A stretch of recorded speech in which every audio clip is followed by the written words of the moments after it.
au Togo. Voilà, par rapport à tout ce que vous venez de déclarer, votre collègue de la mouvance présidentielle, Christophe Tchao, président du groupe parlementaire UNIR, a déclaré sur une antenne internationale, notamment la radio Africa numéro 1, le lundi dernier, que vous, de l'opposition, vous avez armé vos militants, et ce qui a créé la situation que nous vivons aujourd'hui. Qu'en dites-vous? Vous savez, c'est d'une tristesse parce que je me rends compte que mon collègue est ensemble avec le parti dont il est militant ou responsable, ne veut pas prendre la mesure des choses. Nous nous connaissons au Togo et nous avons vu que des ministres ont appelé l'opposition à aller prendre les armes.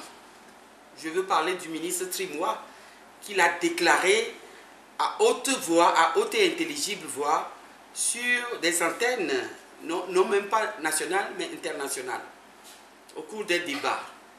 Mais tout le monde, y compris, à commencer par mon collègue Tchao, sait très bien que l'opposition n'a pas d'armes et que les dépositaires des armes se trouvent dans leur rang, notamment les forces de l'ordre qui ont l'usage officiel des instruments de guerre, et ensuite les milices qu'ils ont mis dans les rues et qui ont sillonné avec arrogance les ruelles, les rues de Lomé, les routes de l'intérieur du pays, et qui ont semé la désolation dans les familles.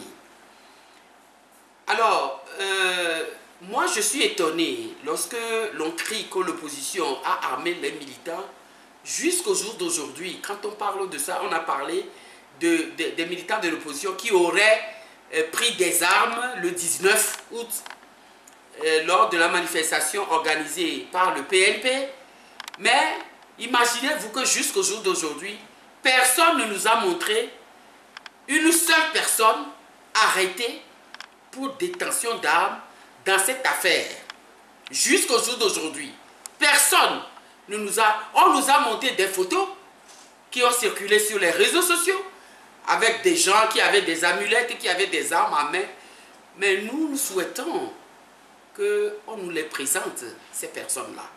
Ça n'a pas été fait jusqu'au jour d'aujourd'hui.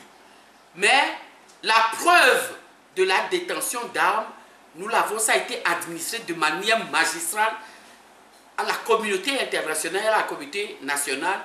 Et ça là, c'est du fait du RPT UNIR. Et donc, c'est au vu et au su de tout le monde que les miliciens... D'ailleurs, ils ne s'en cachent pas puisque le ministre de la Sécurité l'a réclamé, l'a justifié par le fait de dire que c'est leurs jeunes qui faisaient de l'autodéfense. L'autodéfense contre qui je n'en sais rien. Dans tous les cas, l'opposition, elle autre, a déposé au niveau du ministère de l'administration territoriale, accomplissant les formalités légales prévues, a déposé une information relative à l'organisation de manifestations pacifiques. Nous ne sommes pas en rébellion, et donc seul Tchao qui sait, mon collègue Tchao qui sait le maniement des armes et qui connaît les jeunes, et les civils et les militaires qui les manipulent, lui seul sait qui détient les armes dans ce pays. En tous les cas, l'opposition à laquelle moi j'appartiens n'a jamais détenu d'armes, n'a jamais donné d'armes à qui que ce soit. Sinon, notre pays, le Togo, que nous connaissons bien, ça fait longtemps qu'on nous aurait montré d'abord celui qui a commandé les armes, par quel biais on l'a commandé, parce que la détention d'armes, nous sommes en matière pénale. Il faut prouver l'existence de l'élément moral, la volonté de l'opposition de rentrer en rébellion armée. Ce qui n'est pas encore prouvé, ça c'est l'intention, l'élément moral.